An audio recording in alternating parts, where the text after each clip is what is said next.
Assalamualaikum warahmatullahi wabarakatuh.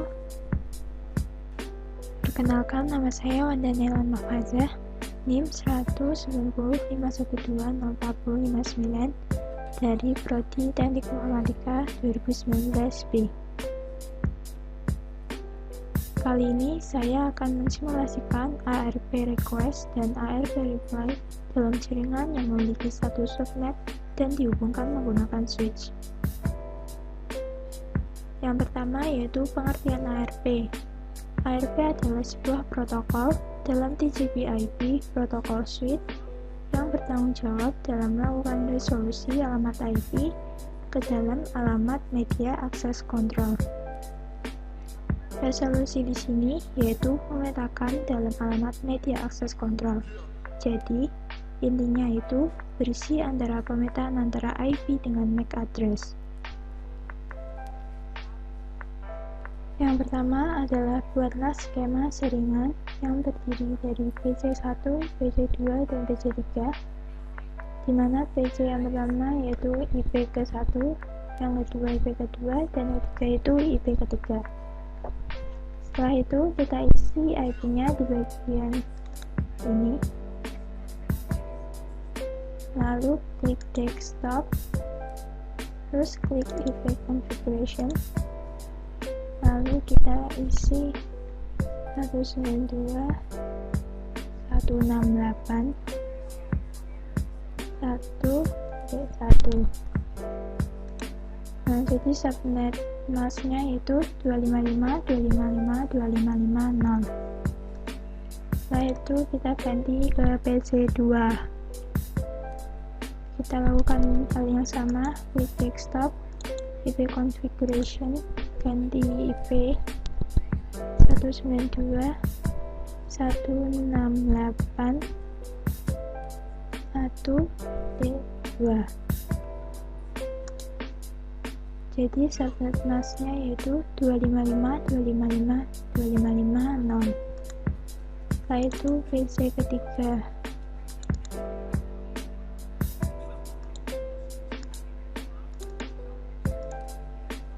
kita ganti 192.168.1.3. subnet masknya itu 255.255.255.0.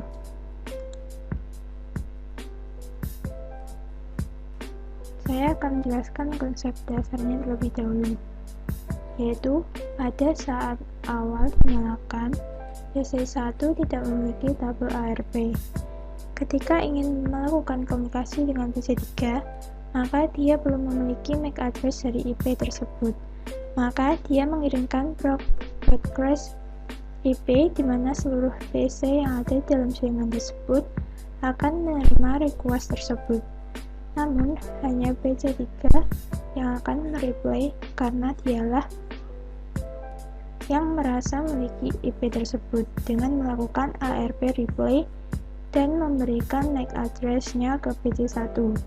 Sehingga setelah itu PC1 memiliki tabel ARP yang berisi IP dari PC3 dan MAC address dari PC3.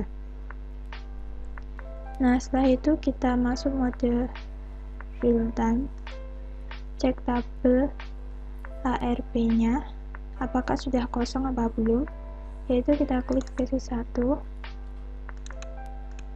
ya, terus kita klik command prompt-nya. Nah, setelah itu kita cek dengan cara ARP -a. Nah, kalau no ARP entries found berarti itu belum ada ARP-nya, karena ini yang pertama, jadi ARP-nya juga masih kosong. Nah, setelah itu kita masuk simulation mode,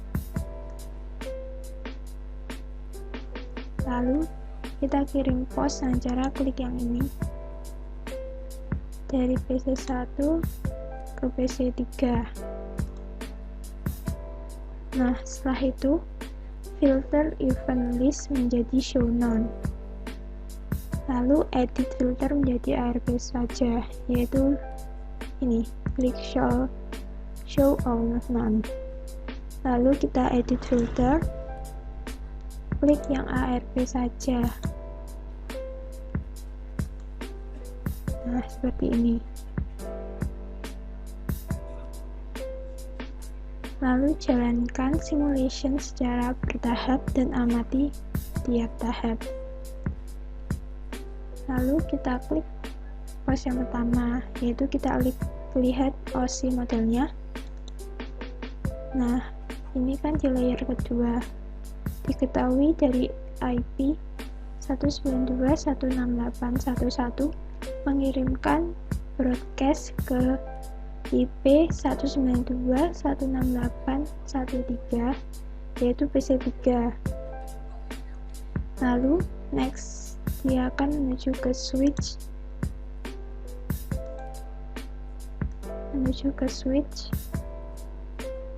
terus kita next.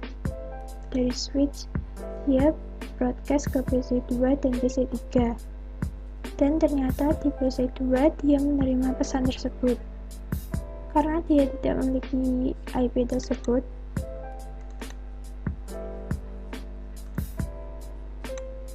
nah, maka dia tidak mereplay, sedangkan PC3 menerima dan memberikan balasan dan mengembalikan destinasi IP 192.168.1.1.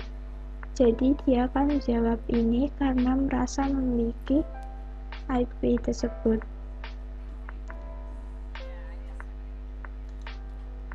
Lalu next.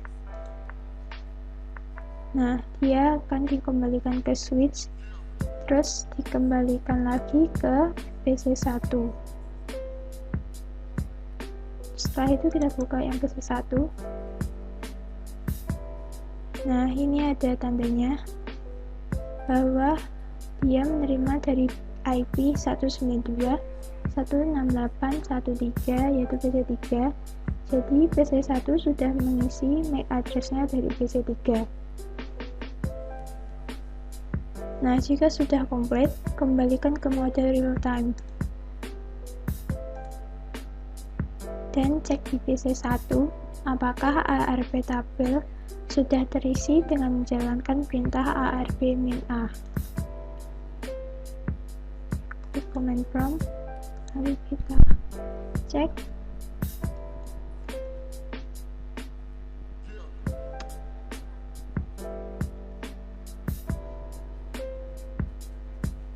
Nah, di situ sudah terisi di mana internet address-nya 192.168.1.3 dari PC3, di mana MAC address-nya yaitu 000.10.116A7E-D0. Maka PC1 sudah memiliki tabel ARP. Sekian dari saya, kurang lebihnya saya mohon maaf. Terima kasih. Wassalamualaikum warahmatullahi wabarakatuh.